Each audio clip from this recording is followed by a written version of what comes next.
All right, Cash and Sport fam, we are back. I'm back. It's episode 10 of Olympics Talk with myself and Sanani. And we are officially 16 days, just 16 days away from the opening ceremony of the Tokyo Olympics in Japan. There's been a lot going on in the world of Yeah, man. Olympics and in the world of sport in the past couple of weeks. I mean, the past couple of days. Sha'Carri Richardson not going to the Olympics, failed a drug test because she was found with marijuana in her system. Um, Fair enough. yeah, there's the two Namibian athletes who were also removed. They have a similar unnaturally high testosterone. There was the New Zealand weightlifter athlete who is transgender but is going to the Olympics, and that's caused a lot of controversy. But anyway, there's other things as well. VIPs are allowed at the Olympics, but Yeah, no which is a fans. bit of a Yeah, yeah, no fans of the opening ceremony, but the VIP is allowed, which is an interesting one. yeah, It goes to who are the Olympics for. yeah, But yeah, that's been an interesting move for the yeah, IOC. But yeah. And a nice one we can get is yeah, nursing moms are allowed as well to bring their children to Tokyo.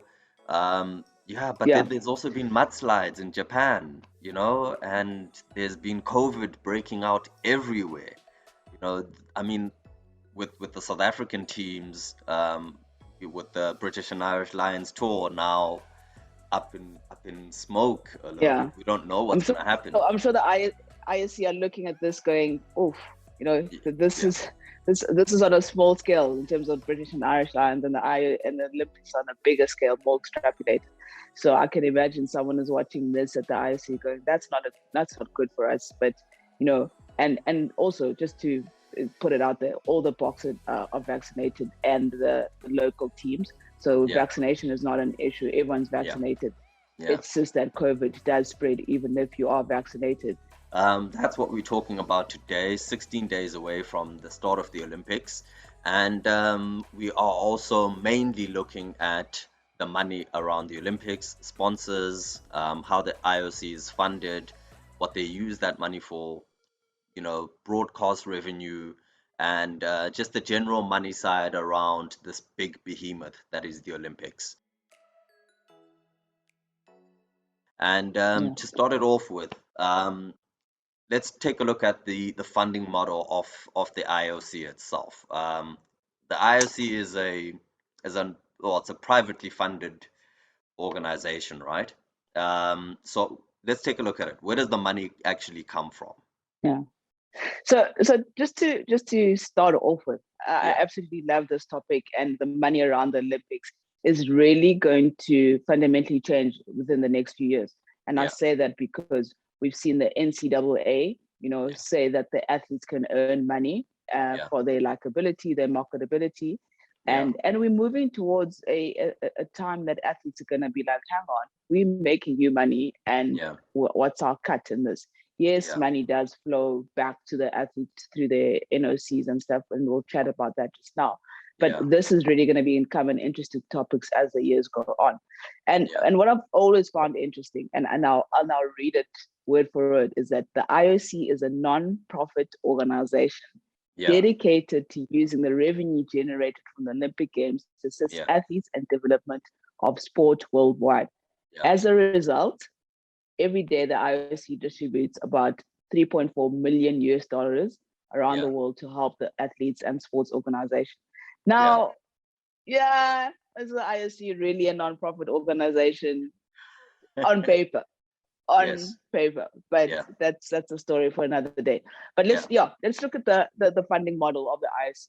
So the IOC is privately funded, so they get a yeah, pool of money from different sponsors, and within the IOC you get your top tier sponsors. These are yeah, guys that sponsor the IOC specifically, so summer and winter games fall into that, yeah, and these are the guys that provide long-term sponsorships of value in kind, and yeah, also of money cash. yeah, So let's just yeah, take a look at some of those sponsors. We've got likes of Alibaba, big yeah, Chinese e-commerce. You've got the likes of Bridgestone, the yeah, likes of Coca-Cola, yeah, Dow, yeah, General Electric.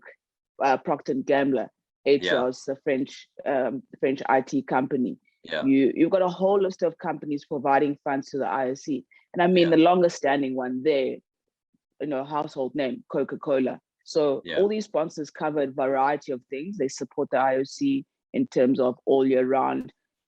They've supported a variety of things. And they, as I say, they give cash and they also give value in kind, which is where a lot of the additional money comes from, or the additional value comes from. Yeah. So yeah, that's Olympic funding money that it comes predominantly from sponsors. Yeah. And then we look at the broadcast of it.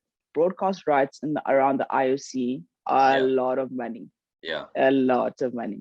And Yeah. I think we see it because fans want to watch Olympics. So Yeah. what do broadcasters do? They go buy the Olympic Games from the IOC, and Yeah. that's where a lot of money is generated. Yeah. So we've got broadcast, we've got the partners, we've got also that other local organizing sponsors, which Yeah. is like this year in Japan, Yeah. Tokyo will have sponsors. Yeah. And I think let's dive a little bit into that because Yeah. if you are a beer sponsor in Tokyo this year, not a lot Yeah. of people are drinking your beer because there's no big fanfares, there's no big stadiums. Yes, there Yeah. are the big stadiums, but there's at 50% capacity. Yeah, so with these local sponsors, I mean, more than 60 Japanese companies together paid a record of more than 3 billion to sponsor Tokyo 2020. It then got cancelled, and then the sponsors had to pay another 200 million to extend their contracts after the games were delayed a year. So already they've paid, well, 3.2 billion in terms of local Yeah. sponsors alone. But as you say, they're not going to get the full value because they're not going to be fans. For instance, Asahi, which is the official beer partner, was supposed to have rights to sell beer, wine, and non-alcoholic beer at the stadiums. But because there's not going to be Yeah. fans, they can't do that.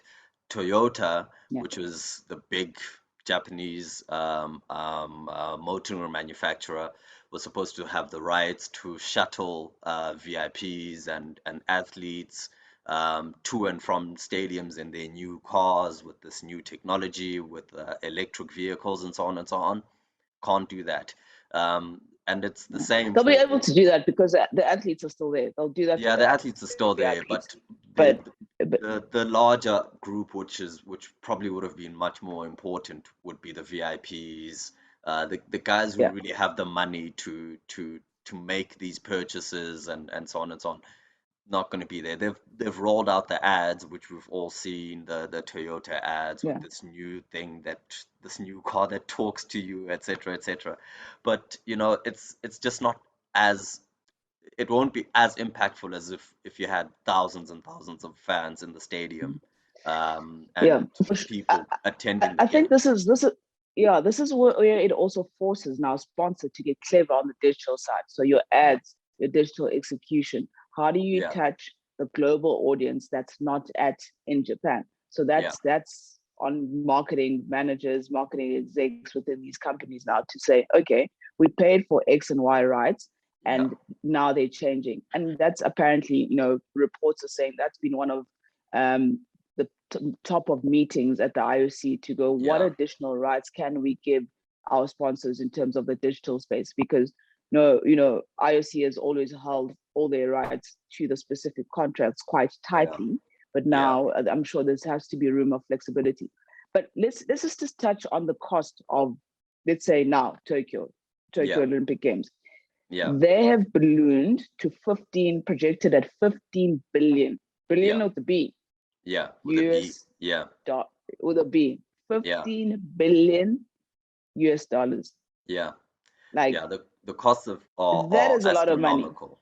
The costs are astronomical. I mean, if we look at the previous Olympics, right? And just to give people an idea of what the previous Olympics have cost. Barcelona 92 cost 9.6 billion. That was the Summer Olympics. Atlanta 96 4.1 billion.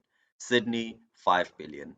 Athens in 2004, 2.9 billion. Beijing, 6.8 billion. London was expensive, 14.6 billion, right? But you had the full benefit, fans everywhere, etc., etc. Rio, Yeah. much less, 4.5 billion. Now you jumping up to 15. This is going to be the most expensive Olympics ever. 15 Yeah. billion dollars. 15 billion. Yeah. That's an outstanding, that's an outrageous amount of Yeah. money. And and we get it. Like there's COVID testing, there's Yeah, bubbles, there's now that's why the cost of ballooned. Yes, it's an yeah, additional year of everything, but the cost of bubbles around the COVID-19 protocol, can this become sustainable? yeah, These costs are going to continue to escalate.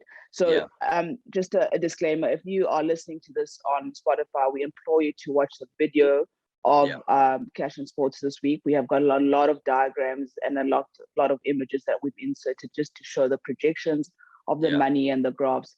yeah, So Nabs, one thing when we were discussing just now about the cost of the Olympics is also the escalation of what was budgeted and projected to yeah, what the games end up being. I think yeah, we also need to look at that. So because some games ran 40% over, yeah, 50% over. I think the highest was it Sochi Winter Olympic Games that ran yeah, like 300% over. yeah, So you've got 289%. Yeah, you yeah. know I mean, even the Rio games were 51% over. Almost all of the games always run over budget. I mean, London yeah 76% over.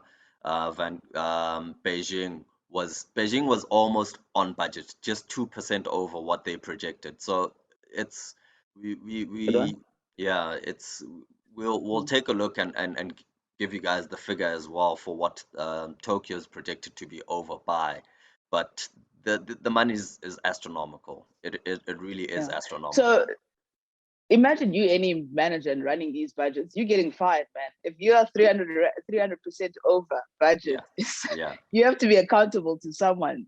yeah, And it's just, you know, I laugh, but it's not funny because every single Olympic game, summer, winter, it just yeah, progressively gets more and more and more and more. yeah, And I think it's worth noting that um IOC hosts the games, you know, you host it with the host city, and yeah, then IOC move on to the next games. yeah, No Olympics pays off the month they owe in that yeah, year. So I remember it was a couple of years ago, Athens was in 2004. yeah, And I think it was only 10 years later that they fully closed off the books. That yeah. is huge burden to any host city. Yeah, but if we look at it, if we ask the question, okay, so what does the IOC themselves, what do they contribute towards these budgets? You would be surprised. Yeah, it's nowhere near what comes out in the end. For instance, in Athens 2004, their contribution was 965 million, right? The total cost of the event itself, the total amount was 2.94 billion. They contributed 900 million, right? Yeah, So and it goes all the way up to Rio 2016. They contributed 1.5 billion. The total cost of the games themselves was a total of 4.58 billion. So yeah, they contribute just roughly what, a third of the total cost. And then the sponsors contribute, and the local organizing committee has to foot basically the rest of the bill. the rest Um, of the bill. yeah, Yeah. This is why and governments look at that amount and go, "Oh, we can't do that." You know, yeah, yeah, um, and it I've leaves you always, with a whole I've bunch of always said white it elephants. You exactly. leaves you with a bunch of white elephants. Look at Rio. Their stadiums are languishing. They don't know what to do with them. It's the same thing with Athens. It's does it actually work? Does the model actually work? And is it worth Mm. actually saying this thing is a global event, spread it out amongst a number of cities, hosting different events in different cities at the Yeah, same time, and spread the load and allow more people to be involved, or more countries to be involved at a cheaper rate. I mean, even this yeah, Olympics here, they're trying to make it the most efficient in terms of how they run the games, but still 15 billion is 15 billion. You can't get away from that number, Yeah. you know? Yeah. And this also comes into question when you, or comes into play when you question, why hasn't Africa had an Olympic Games? Come on, Yeah, guys. Like, which African country's got 15 billion years, you exactly. know, right Exactly. now? And also with our problems, I always go, I'm an Olympian. I would Yeah. love to have Olympics in Africa, Yeah. but with the problems facing Africa right now, Yeah. I don't know. Like even Commonwealth Games, which is on a smaller scale, I'm Yeah. going, it's just such a financial burden to that Yeah. host city, to that government. It would be great So though it, if, yeah, it would be great though. yeah, Imagine if we have one Africa Olympics, with with different events taking place across the continent. Logistically, it yeah. would be a bit of a nightmare to try and put that together, but it would be cheaper and it would make probably more sense. It But would bring, but look, if you know that you're athletics, you in Egypt, yeah, sprint or athletics in South Africa, yeah, call it swimming in another country, you know, then as an athlete, you're based in that country. Yes, yeah, it dilutes you being one Olympic movement, but it just spreads the costs. yeah, It really just spreads smaller Olympic villages. yeah, Yes, the branding around Olympic village, those kind of things, it's more, but it's yeah, smaller villages, it's less cost. It's an interesting model.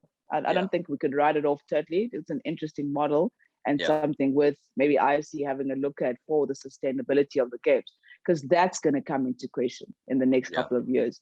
yeah, You're going to get, I believe, you're going to get a voice from the athletes going, we want to share the pie, and yeah, also then we're going to get a voice from the host cities going, hang on, IOC, you guys need to help us more with the yeah, sustainability models. And they are there. There's definitely plans, future plans for IOC legacy programs in each host city, but they yeah, need to be more. I know they need to do more, because the images that we're seeing out of Rio of the White Elephant stadiums, it's just disheartening, man. You yeah, think about how much fun, the Rio games, or how much fun was had there.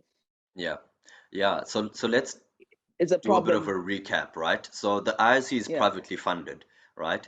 73% of the money that they receive comes from broadcast rights, 18% from the Olympic partners or sponsors program, which is yeah, Toyota and all of those companies that we mentioned. 5% comes from other revenues and 4% from other rights. That money is then used in this way. 90% of it goes towards hosting the Olympic Games and athlete development. Within that amount, zero goes towards paying. Well, remember we spoke about Rule 40 a few weeks ago. Rule 40 should kick in yeah, in about 2 days' time, because I will be 2 weeks away from the days. Olymp yeah, Yeah, 2 weeks away from the Olympics, and athletes won't be able to earn anything. There'll be no sponsorship branding. I mean, you were at the Olympics. You can't wear your yeah, sponsor's kit. You can't, so they're gonna have to figure that out going forward with the NCAA ruling and so on and so on. They're gonna have to figure out how some of that component, if even if it yeah, doesn't go to the athletes directly, but they allow for more branding and sponsorship so that these sponsors actually get full value for what they're doing. yeah. But Yeah, one thing we've got to emphasize is that some of the money also goes to the NOCs, the yeah, local in each country, so the National Olympic Committee, yeah, and some of it goes to the federations of the different sports. So yeah, there's money in that regard. But I yeah, think where it's going to come into play is be should the Olympics be a meet with cash prize attached to it, like yeah, a US Open, yeah, the relay games around the world, anything. yeah, Should it be a money, or should we keep it non-profit earning? So these are the kind yeah, of questions that will definitely come into play, because athletes understand that they make bodies, they make yeah. They broadcasters a are lot the of money. product.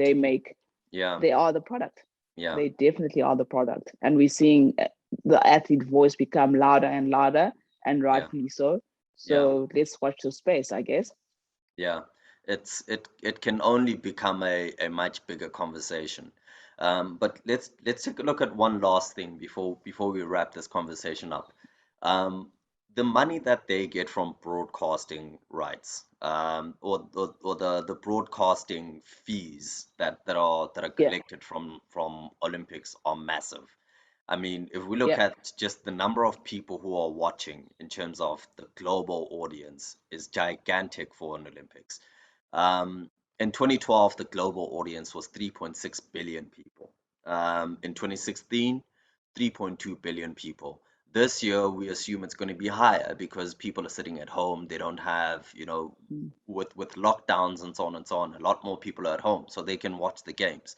So we're assuming that yeah, we're going to get close to 4 billion people watching Olympic Games. And the money behind it, which these broadcasters pay, is absolutely astronomical. I mean, in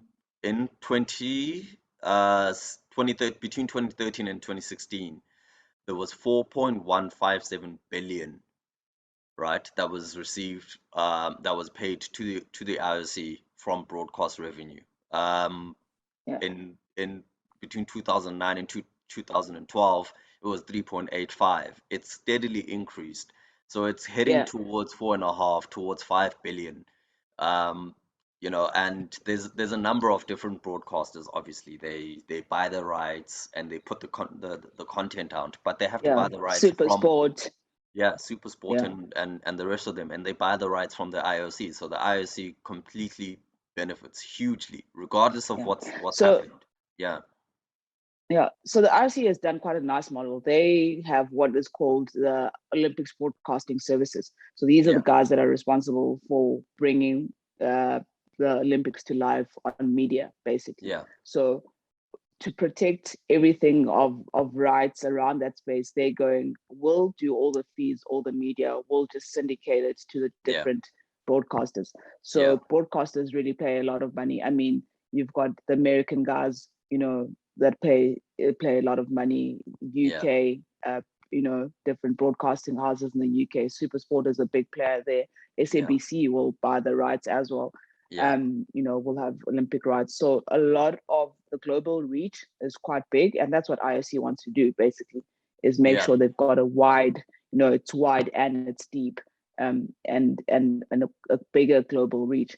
So as we say, the numbers are probably going to be high, but also high, but maybe shorter, because we know that attention spans of people, and also the time difference comes into play with Japan.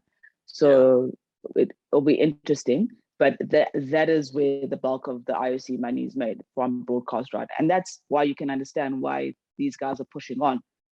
yeah, Even without without fans in the stadium, they're going, no, the model is that our games will go out live to yeah, billions of people, and that's what they're looking for, that global reach. So even yeah, without fans, they'll still make money. yeah. Yeah, it's going to be a very interesting one to see what the fallout looks like and what France looks like in, what is it, Yeah, 2024. great. There's a lot going on in terms of discussions around, just the funding, the way that sponsors can actually leverage off of their athletes and their assets, and just how this age-old tradition of the Olympics needs to change and come into the modern Yeah, age, because really it's stuck a bit in the dark ages. If you look at it as an institution, and in the way that they work, it's worked for them previously, but I don't see how it can continue to work in the long term and cost, local organizing committees so much money yeah, without them getting real value, and without the athletes earning from it. That NCAA ruling is so pivotal, and it will cascade down through the Olympics, through other sports in general, where you'll see kids earning big money from from from from their careers, and rightfully so, as they should, because I uh, mean, athletes' careers are short, 35 yeah. years old, you're Mm. done. 30 years old, you're done. So yeah, So just one last point on that is that on sponsors and money, I'm going to be very interested to see where all the merchandise goes. There's merchandise that was made for these Olympics. Yeah. One with 2020 on them, so the logo is staying the same. That's not changing. But there's all this ticketing and licensing, apparel, merchandise, caps, this. Yeah. Because the Japanese locals can only buy so much of it. Correct. Usually it was made for the international fans coming in. You'd buy a towel, you'd buy mugs, you buy this memorabilia.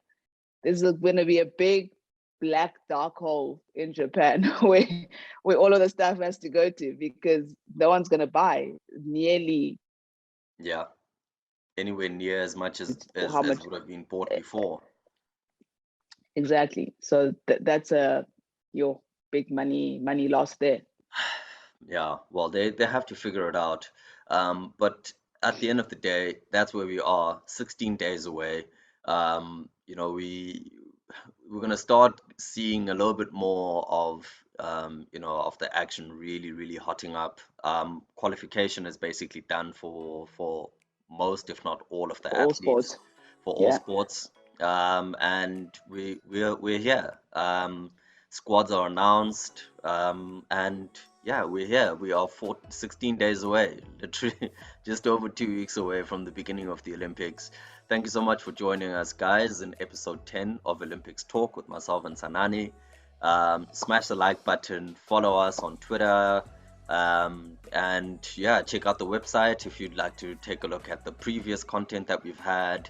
Check us out on Spotify, Apple Podcasts, any podcast platform, Google Podcasts, and you'll find all our content there. Don't forget to like and subscribe, comment. Let us know what you'd like us to discuss. We're going to take a look at the Olympics and discuss individual talking points as the games go ahead. So yeah, stay tuned, and thank you so much for watching. Cheers.